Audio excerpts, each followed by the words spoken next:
എല്ലാവർക്കും മല്ലുവുഡിന്റെ മറ്റൊരു വീഡിയോയിലേക്ക് സ്വാഗതം.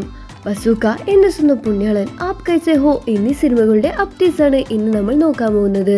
ആദ്യത്തെ അപ്ഡേറ്റ് സൂപ്പർ സ്റ്റാർ മമ്മൂട്ടി നായകനായ സിനിമയായ ബസൂക്ക എന്ന സിനിമയെ പറ്റിയാണ്. ഈ ഒരു സിനിമ ആക്ഷൻ മിസ്റ്ററി ത്രില്ലർ സിനിമയാണ്. ഇപ്പോഴിതാ ഈ ഒരു സിനിമയുടെ OTT വാങ്ങിച്ചിരിക്കുന്നത് ജിയോ ഹോട്ട്സ്റ്റാർ ആണ്. വിഷുദിനത്തിൽ ഈ ഒരു സിനിമയുടെ OTT ഇവർ റിലീസ് ചെയ്യും. അല്ലെങ്കിൽ സർപ്രൈസ് ആയിട്ടായിരിക്കാം ബസൂക്കയുടെ OTT വരുന്നത്. റിട്ടയർഡ് ഫോറൻസിക് എക്സ്പേർട്ട് കൂടിയായാണ് ക്രൈം കേസുകൾ സോൾവ് ചെയ്യാനും പോലീസിനെ സഹായിക്കുന്ന ഒരു ബുദ്ധിമാനായ ഹാക്കർ പോലുള്ള ഒരു കഥാപാത്രമാണ് മമ്മൂട്ടി ഇതിൽ ചെയ്യുന്നത്.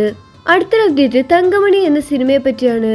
ദിലീപ് നായകനായ ഈ ഒരു സിനിമയിൽ ഷൈൻ ടോം ചാക്കോ, സുദേവ് നായർ, സിദ്ദീഖ് എന്നിവരും അഭിനയിച്ചിട്ടുണ്ട്. 1980കളിൽ കേരളത്തിലെ ഇടുക്കി ജില്ലയിലെ തങ്കമണി എന്ന ഗ്രാമത്തിൽ നടന്ന ഒരു കഥയെ ആസ്പദമാക്കിയാണ് പറഞ്ഞു പോകുന്നത്. ഇപ്പോഴിതാ സൈന പ്ലേയിൽ ഈ ഒരു സിനിമ വിഷുവിന് OTT റിലീസ് ചെയ്യാൻ പോവുകയാണ്. അടുത്തൊരു അപ്ഡേറ്റ് ഗെറ്റ് സെറ്റ് ബേബി എന്ന സിനിമയെ പറ്റിയാണ്. ഗെറ്റ് സെറ്റ് ബേബിയുടെ OTT വാങ്ങിച്ചിരിക്കുന്നത് മനോരമ മാക്സ് ആണ്. ഉണ്ണി മുകുന്ദൻ, നിഖില വിമൽ, ചെമ്പൻ വിനോദ് ജോസ് എന്നിവരാണ് ഈ ഒരു സിനിമയിൽ അഭിനയിച്ചിരിക്കുന്നത്. ഇപ്പോഴിതാ ഈ ഒരു സിനിമയുടെ OTT വിഷുദിനത്തിൽ OTT റിലീസ് ചെയ്യാൻ പോവുകയാണ്. അടുത്തൊരു അപ്ഡേറ്റ് വിലായത്ത് ബുദ്ധ എന്ന സിനിമയെ പറ്റിയാണ്. വിലായത്ത് ബുദ്ധയിൽ പൃഥ്വിരാജാണ് നായകനായി എത്തിയിരിക്കുന്നത്.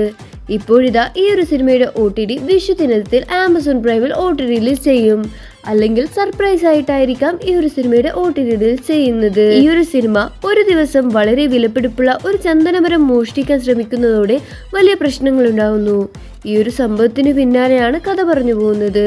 അടുത്തൊരു അപ്ഡേറ്റ് ജിന്ന് എന്ന സിനിമയെ പറ്റിയാണ്. ഈ ഒരു സിനിമ റിലീസായിട്ട് 3 വർഷം കഴിഞ്ഞു. എന്നിട്ടും ഈ ഒരു സിനിമ റിലീസ് ചെയ്യുന്നില്ല. ജിന്ന് എന്ന സിനിമ ഒരു സൈക്കോളജിക്കൽ ത്രില്ലർ സിനിമയാണ്. സാബുൻ ഷായറാണ് ഈ ഒരു സിനിമയിൽ നായകനായി എത്തിയിരിക്കുന്നത്. ഇപ്പോഴിതാ സൈന പ്ലേയിൽ ഈ ഒരു സിനിമയുടെ OTT റിലീസ് ചെയ്യാൻ പോവുകയാണ്. വിഷുവിന് അല്ലെങ്കിൽ സർപ്രൈസ് ആയിട്ടായിരിക്കാം ഈ ഒരു സിനിമ റിലീസ് ആവാൻ പോകുന്നത്. അടുത്തൊരു അപ്ഡേറ്റ് ആപ് കൈസേ ഹോ എന്ന സിനിമയെ പറ്റിയാണ്. ധ്യാൻ ശ്രീനിവാസൻ നായകനായി വന്ന ഈ ഒരു സിനിമയിൽ അജു വർഗീസ്, രമേശ് പിഷാരടി എന്നിവരാണ് അഭിനയിച്ചിരിക്കുന്നത്. ഇപ്പോഴിതാ ഈ ഒരു സിനിമയുടെ OTT വാങ്ങിച്ചിരിക്കുന്നത് ആമസോൺ പ്രൈം ആണ്. ഈ ഒരു സിനിമ ഈ മാസം അവസാനം അല്ലെങ്കിൽ മെയ് ആദ്യവാരം തന്നെ OTT റിലീസ് ചെയ്യും. അടുത്തൊരു അപ്ഡേറ്റ് ദോ ദിവാനെ സെഹർ മെയിൻ എന്ന സിനിമയെ പറ്റിയാണ്. സിദ്ധാർത്ഥ് ചതുർവേദി നായകനായ ഈ ഒരു സിനിമയിൽ മൃണാൽ ടാഗോർ ആണ് നടിയായി വന്നിരിക്കുന്നത്. ഇപ്പോഴിതാ ഏപ്രിൽ 17 നെറ്റ്ഫ്ലിക്സിൽ ഈ ഒരു സിനിമയുടെ OTT റിലീസ് ചെയ്യാൻ പോവുകയാണ്. മുംബൈ നഗരത്തിൽ ജീവിക്കുന്ന 2 ആളുകളുടെ കഥയാണ് ഈ ഒരു സിനിമയിൽ പറഞ്ഞു പോകുന്നത്. അടുത്തൊരു അപ്ഡേറ്റ് ആരോമലെ എന്ന സിനിമയെ പറ്റിയാണ്. കിസാൻ ദാസും ശിവാത്മിക രാജശേഖറാണ് ഈ ഒരു സിനിമയിൽ അഭിനയിച്ചിരിക്കുന്നത്. ഒരു ഫാമിലി ഇമോഷൻ ആണ് ഈ ഒരു കഥ പറഞ്ഞു പോകുന്നത്.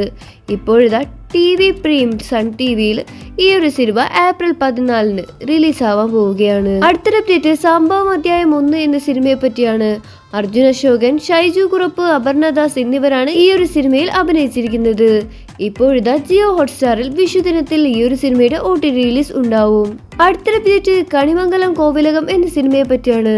നന്ദു, ശ്രീജിത്ത് രവി, ആശ അരവിന്ദൻ എന്നിവരാണ് ഈ ഒരു സിനിമയിൽ അഭിനയിച്ചിരിക്കുന്നത്. സൺനെക്സ്റ്റിൽ ഏപ്രിൽ 16 ഈ ഒരു സിനിമയുടെ OTT റിലീസ് ഉണ്ടാവും. അപ്പോൾ നിങ്ങൾ കാത്തിരിക്കുന്ന OTT മൂവി ഏതാണ്? അഭിപ്രായങ്ങൾ താഴെ കമന്റ് ചെയ്യൂ. ചാനൽ മറക്കാതെ സബ്സ്ക്രൈബ് ചെയ്യൂ.